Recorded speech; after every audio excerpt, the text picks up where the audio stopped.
Pwede sa Jose, siya ay isang tao na may integridad. Ano ibig sabihin nito? Saint Joseph is a transparent man.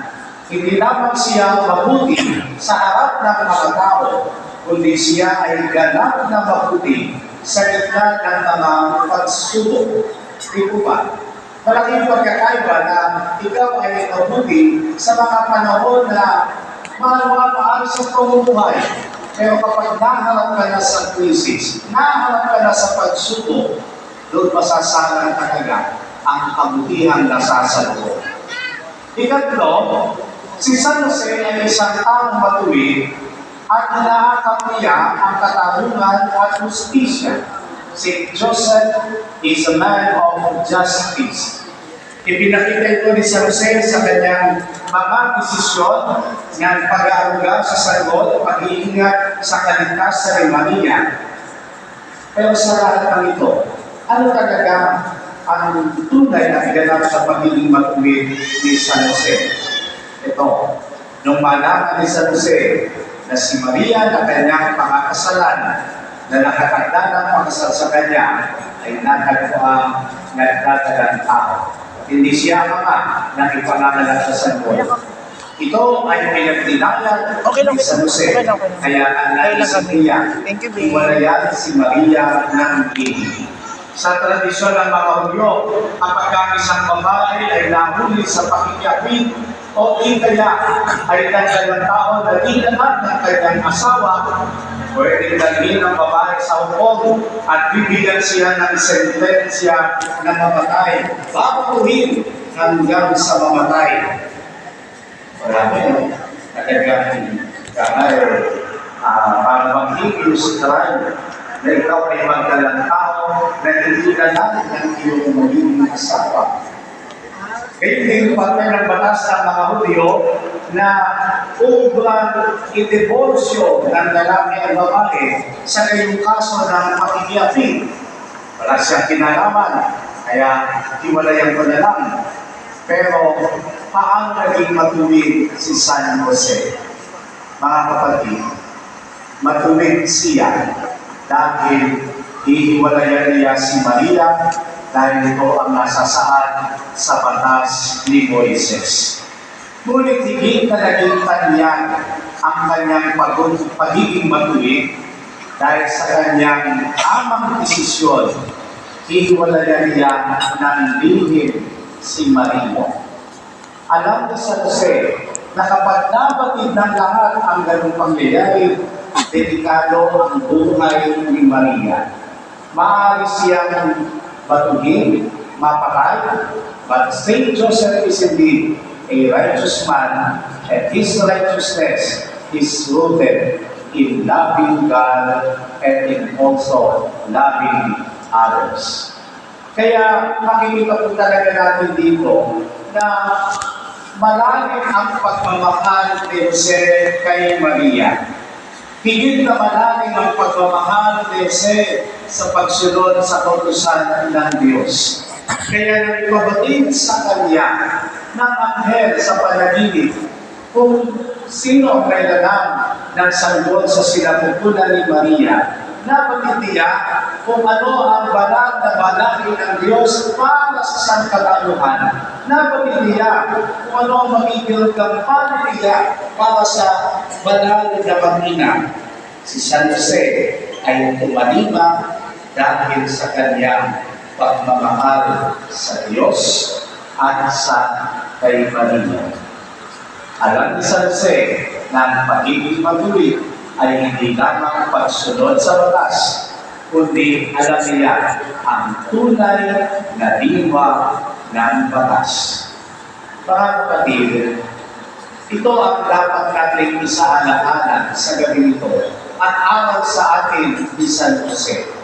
Ang tayo ay maging masunurin, ang tayo ay sumunod sa batas ng Diyos dahil sa ating pag-ibig sa Kanya at sa ating kapwa, sa kabila ng lahat, maaaring tiisin o hirap, kinakailangan na ito ay ating magsiwala. isang tao, isang Pilipina, isang halimbawa sa ating pagka-Kristiyano, si Catherine. Si Catherine, pwede sana mamuhay ng maalwa. Pwede sana na ang kanyang mga hangarin sa sarili ay gawin. Pero lahat ng ito ay kanyang tinalikuran dahil sa kanyang kagustuhan na sinunod sa utos ng Panginoon. At ano yun? Ang italaga ang sarili para sa paglilingkod sa simbahan. Simpleng pagiging katekista na ikaw ay magtuturo sa mga bata ng aral ng pananampalataya at walang hilinging kapalit. Ano nga ba ang makukulong kapalit sa mga bata pastig? Siyempre, yung kanilang makakiti. Sa mga material na bagay, wala tayong mahansanan. Pero hindi na asahan ni Caroline ay ang siya'y tapat na makapaglingkod sa Diyos, ipahayag ang kanyang pagmamahal, at siya ay maging masunurin sa lahat ng kautusan ng Panginoon. Kaya ito ay inilala ng simbahan, kaya siya ay binigyan ng mga award na natatangi lamang para sa kanya. Imagine ang panahon iyon, talagang hindi na alam ang pagiging lay minister o tagapaghatid ng banal na komunyon bilang isang babae. Pero nahirang siya dahil kataki-taki ang kanyang integridad. Siya ay tunay na taong matuwid ng banal na komunyon. Ang banal na katawan ni Kristo ay ihatid sa kanyang kapwa. Kaya mga kapatid, sa lahat ng ating ginagawa, lagi natin nakipan ng pagmamahal sa Diyos at sa kapwa. At ito'y maging pahayag ng ating tunay na pagsunod sa kanyang banal na kautusan, tulad ni San Jose. Amen. Magsitayin po ang lahat.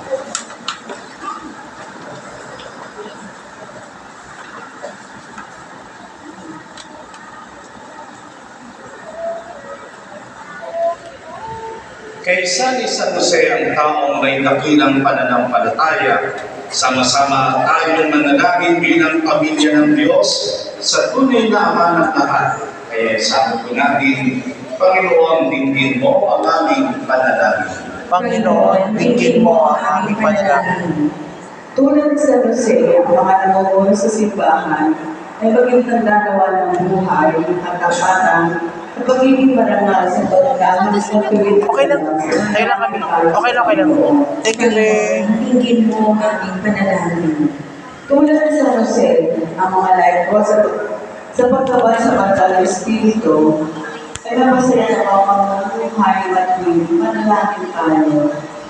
Panginoon, tingin mo ang aming panalangin. Ang mga ama na buhay at pagdaman ng lamang pagmamahal sa kanilang pagmina, sa kanilang pagsisikap at sa kanilang tuwa ng pagmumuhay, manalangin tayo sa Panginoon. Panginoon, tingin mo ang aming panalangin. Ang mga nasa pagbibigan ng pagsubok sa kanilang buhay, naway makaranas ang ating pagdamay, manalangin tayo sa Panginoon. Panginoon, tingin mo ang aming panalangin. Ang mga nasa pilit ng kamatayan, naway sa mga sa Jose, gawin din ang mga yubaon o pag-aukagit ng kapangyarihan walang hanggan, manalangin tayo sa Panginoon. Panginoon, tingin mo ang aming panalangin.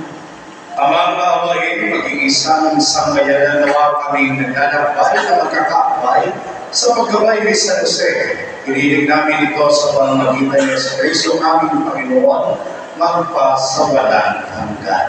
Amen. Magsiupo ang lahat at mag-isa sa awit ng pag-aaral.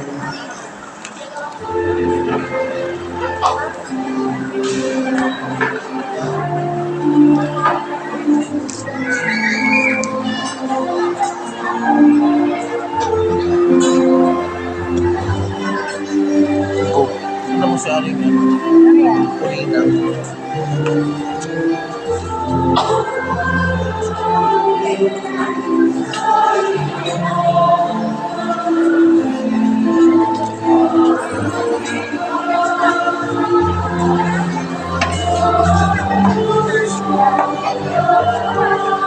Hindi ko na iman.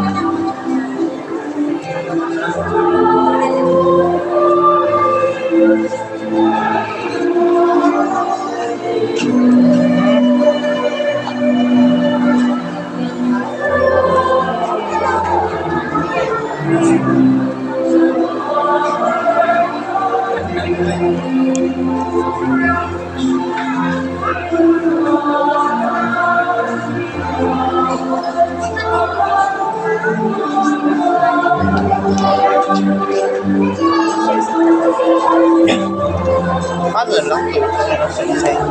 Ha? Paano na ito katabing ko? Pag yun ang sexy.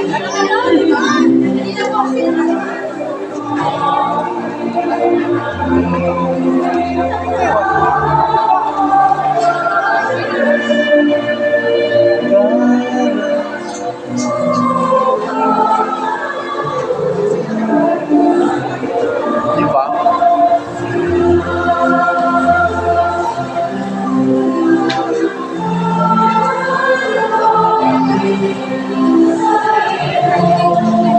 May pwede.